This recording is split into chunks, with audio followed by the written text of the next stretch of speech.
Mine be the dear lyre and bended bow, and I will utter to men the unerring counsel of Zeus. Such are the first words of Apollo, hardly out of his mother's womb. Apollo, god of light, protector of the arts, patron of the divine and of the prophets.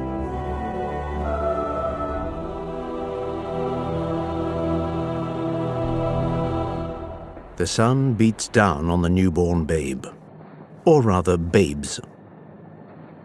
For next to Apollo sleeps his twin sister, Artemis. All around them an arid and desolate landscape. This island where their mother, Leto, the goddess of the night, finally found refuge, is truly a stone. Just a single tree, a palm tree, the silence, and the sea, stretching out to infinity. Leto's face relaxes. 9 days. 9 days before deliverance came. 9 days of suffering after 7 months of wandering. And all that was whose fault? Zeus, of course. Zeus, who might have been called the god of adultery if he hadn't already been given the title of Master of Olympus. Zeus and his innumerable feminine conquests. Poor Leto. For how long did the king of the gods harass her before stealing her virtue? Indeed, she might have guessed that this affair would end badly. Leto pulls her twins to her side. She remembers. How could she forget? A few months earlier, she announces to Zeus that she is pregnant. The master of the gods explodes with joy. This boy, for it will no doubt be a boy, will be the most valiant of all his children, the most handsome. Leto does not share her lover's exuberance. Indeed, she is very worried, for Zeus is married, and not to just anybody. His spouse is called Hera, and she shares his sovereignty over heaven and earth. Not only is she the greatest of all the Olympian goddesses, but she is the protecting divinity of marriage. And infidelity is something Hera doesn't like in the least. Deception is no joking matter for her, pitiless not only with her rivals but also with the children they bring into the world.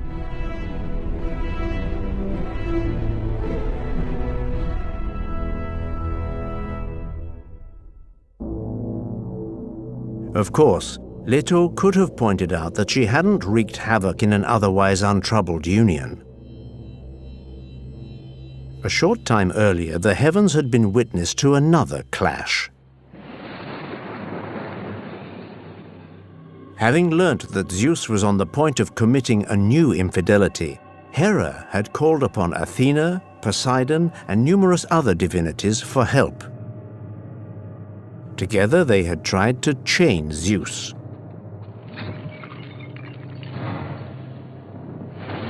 Alas, the project failed, and it didn't take long for the Master of Olympus to retaliate.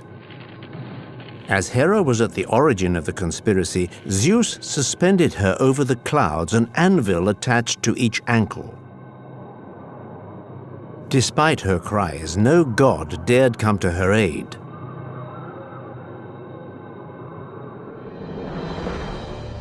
Zeus only accepted to release her on condition that all the conspirators vow never to rise up against him again.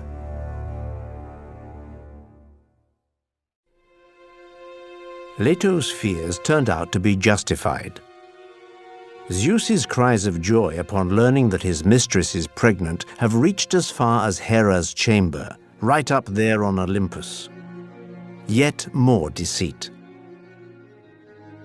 This time, the goddess promises, her anger will know no bounds. To start with, she threatens bloody reprisals against anyone who offers Leto asylum. Next, she calls up a monster from the depths of the earth. Python, the serpent. And she sets it on the heels of the unfortunate woman.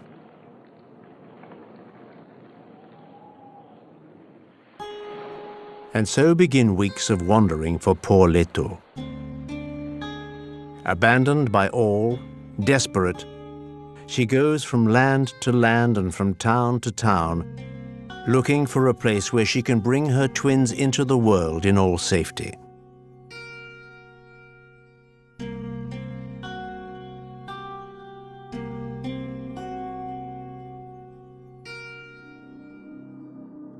But her path is strewn with closed doors and evasive glances. No one dare brave the anger of Hera. Leto struggles on, begging, until, already stricken by the first pains, she reaches a little island in the Aegean Sea by the name of Asteria.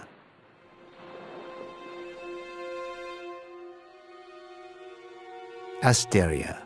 That was the name of her sister. She too had once suffered Zeus's advances. But rather than give in, she had thrown herself into the sea.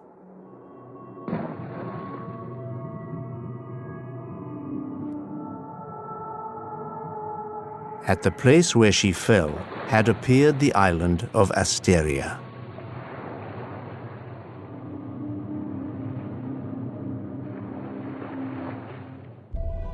Leto seeks refuge on the island which was once her sister. She lies down at the foot of a palm tree. She first gives birth to a girl, Artemis, and then a boy, Apollo. So here he is, this magnificent god, this god of light, of music, and of poetry. 7 days later, and he's already out of nappies. He's already a superb boy with extraordinary strength.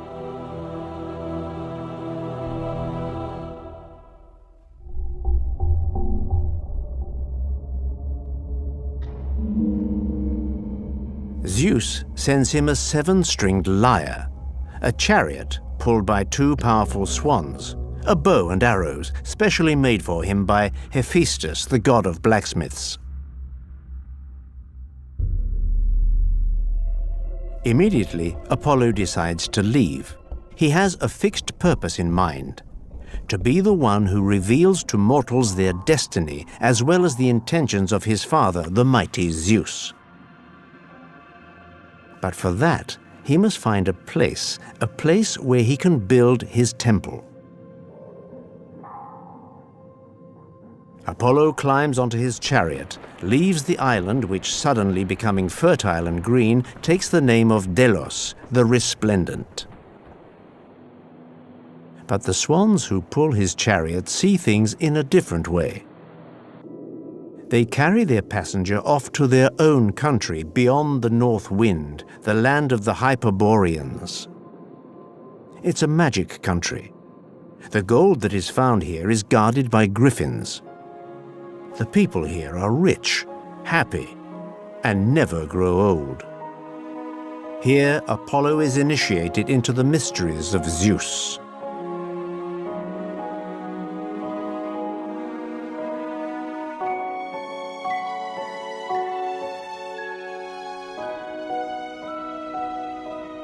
Then he continues his journey. He arrives at a splendid spring lost in the middle of a deep forest. The place is guarded by a nymph. Her name is Telphusa. When Apollo informs her that he intends to build a magnificent temple here, the nymph, offended that a greater divinity has come to compete with her, persuades him that the place, though beautiful, is terribly noisy. She sings the praises of another site very close by, at the foot of the gorge of Mount Parnassus. Apollo sets off again. He doesn't know it, but the nymph has just laid a trap for him.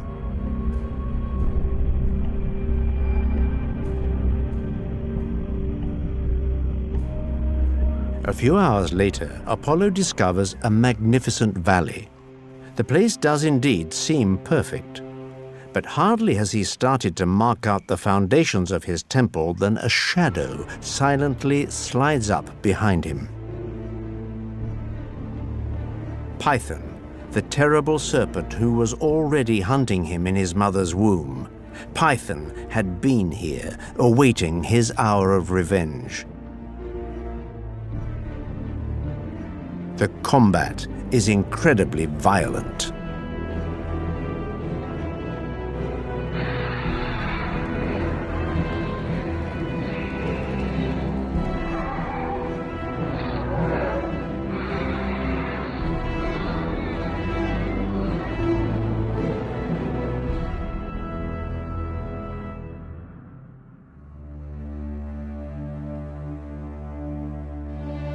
Apollo's triumph is absolute.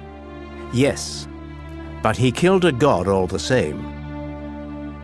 Gaia, the Mother Earth, who gave birth to this monster, is furious. She immediately reports this offense to Zeus. Zeus orders his son to go to the Vale of Tempe to purify himself. Apollo does more than this. He establishes the Pythic Games in memory of his beaten adversary. But what is a sanctuary without a priest? While looking out to sea in meditation, Apollo suddenly notices a vessel which seems to be in trouble. He leaps into action, takes the form of a dolphin, and reaches the boat. On board, he finds that the Cretan sailors are half dead from hunger, thirst, and fatigue. He promises to save them on condition that they accept never to go home and to faithfully serve him.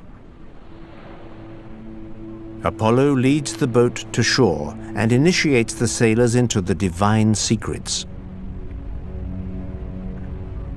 On the pediment of the temple, he has the words, "Know thyself," engraved.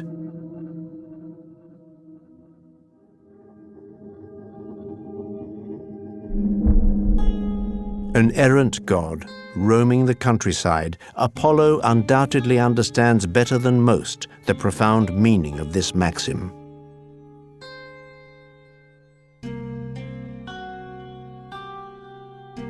It remains to find a name for the place.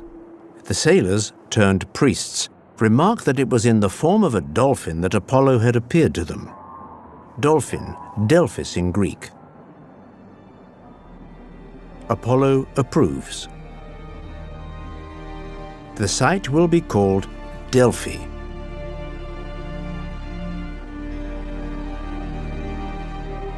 Delphi is soon to become the most venerated place of worship in all Greece. People hasten there from the four corners of the earth to know the destiny reserved for mortals by the gods. For that, one needs to question the oracle of Delphi, the famous Pythia. It is through the mouth of this oracle that the god is supposed to express himself.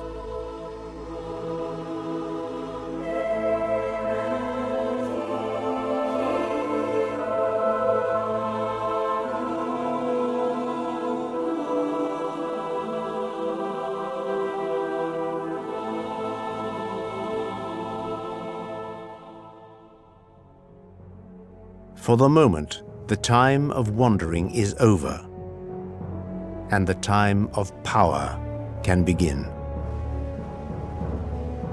Apollo makes a triumphant arrival on Olympus at the assembly of the gods. He is at the height of his glory.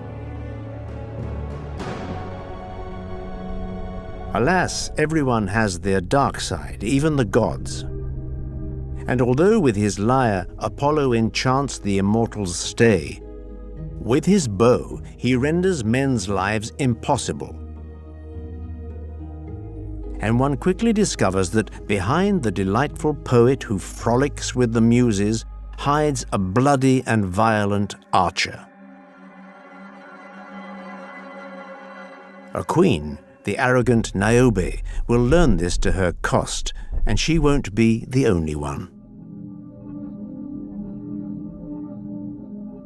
Niobe reigns over the town of Thebes. She had once been loved by Zeus, but had not deigned to give him children. However, Niobe was fertile. With her husband Amphion, she had brought into the world no less than 14 children. One day, spurred on by jealousy and grievance, Niobe boasts of her prodigious fertility and taunts the goddess Leto, who only has 2 twins, Artemis and Apollo. An unpardonable offense in Apollo's eyes. While Niobe's children are accompanying their mother on Mount Sipylus, Apollo approaches them and, without any qualms, bends his bow and lets fly his arrows. 14 arrows, 14 children. Total carnage.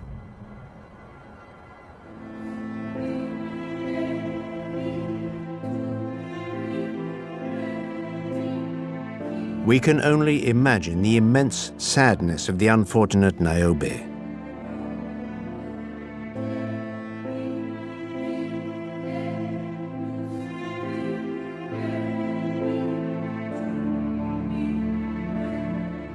Prostrate, she refuses to leave the tomb of her assassinated children and bewails them day and night until Zeus, taking pity on her, turns her into a rock streaming with tears.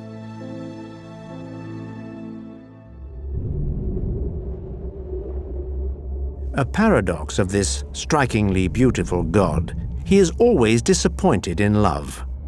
The women to whom he is most attached always escape him inexorably.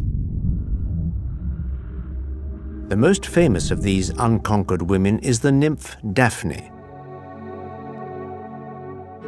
Daphne spends most of her time hunting.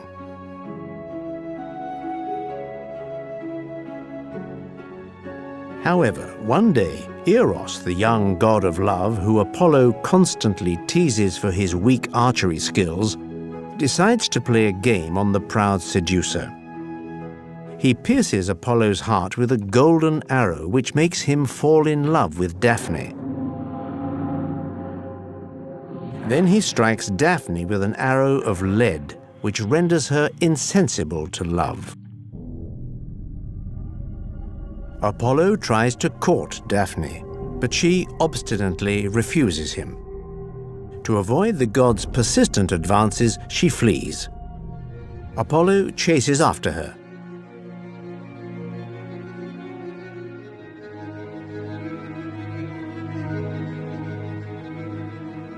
The nymph plunges through the forest until, as her strength fails her, she collapses onto the bank of the great river Peneus. With Apollo only a few steps behind her, Daphne fervently calls upon her father, the god of the river Peneus. And the god hears her. In a thunder of water and spray, Peneus surges out of the water, and with the point of his scepter touches her breast, just at the level of her heart, right where Eros's arrow had struck. The beautiful Daphne feels her members stiffen. Her fine tunic slides from her haunches and her body suddenly becomes covered with rough grey bark.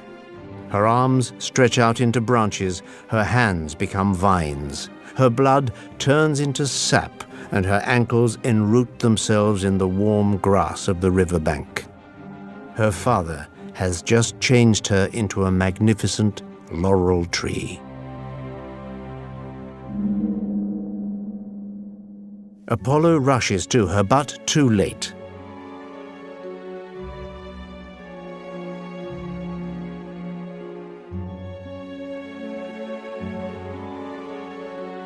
He can only grasp the smooth, frozen trunk. Under the bark, he feels Daphne's living heart beating. Beaten, broken, Apollo picks a branch from this laurel and decides that from now on, A branch of this sacred tree will decorate his lyre and adorn the heads of poets.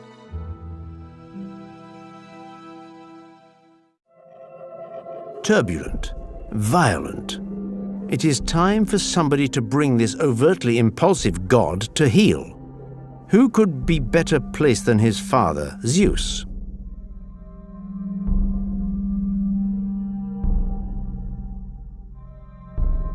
Apollo has just fallen in love once again.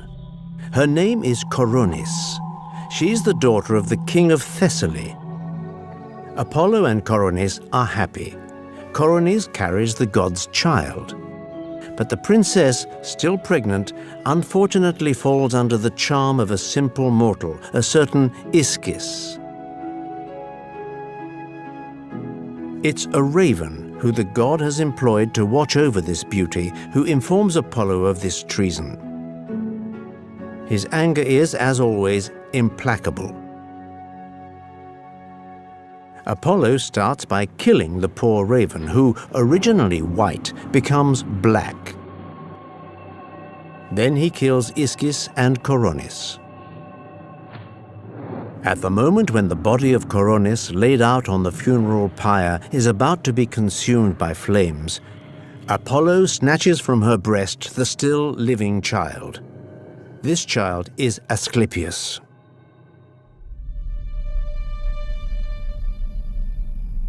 Apollo is shaken by this fresh tragedy. Once again, he has lost the woman he loved. But he still has the child. Asclepius learns the greatest secrets of medicine.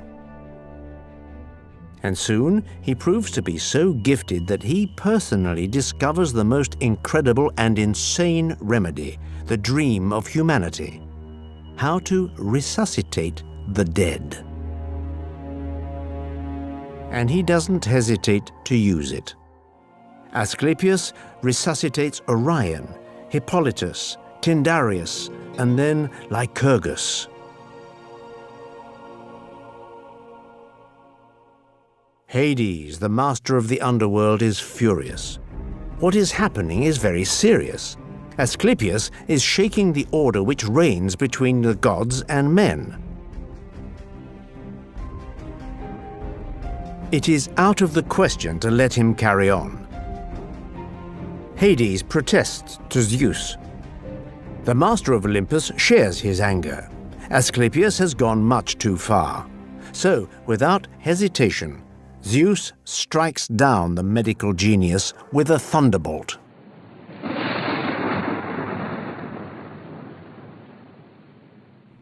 Apollo is in despair. His own father has dared to take his son. To take vengeance on Zeus, Apollo targets the Cyclops, those one-eyed creatures who had forged the thunder for the master of Olympus, and assassinates them one by one.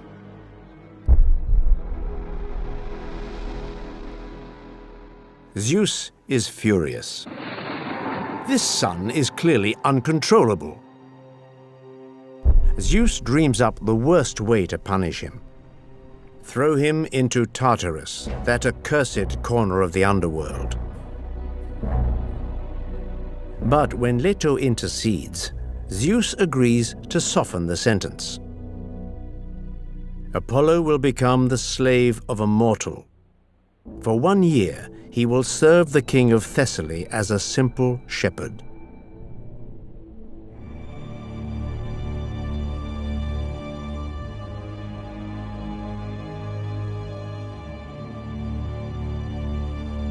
All is tragedy in the life of this god. All is complexity. Even in his loves, which are not limited to the feminine gender. For Apollo also loves men. 2 of his lovers come to dreadful ends, Hyacinth and Cyparissus. Hyacinth is accidentally killed by Apollo, who, to honor him, turns him into the flower.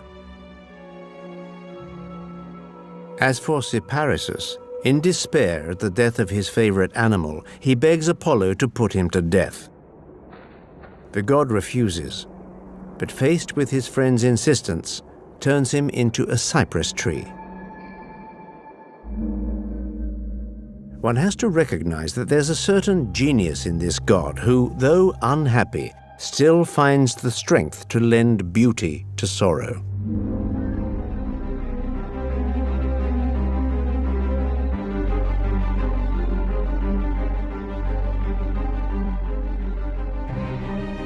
So, far from the clichés which depict him as a solar god, a god of purity and of beauty, Apollo cultivates paradoxes in the same way as mortals do.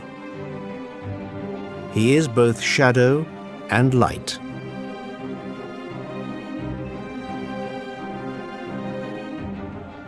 Apollo is the god of many faces.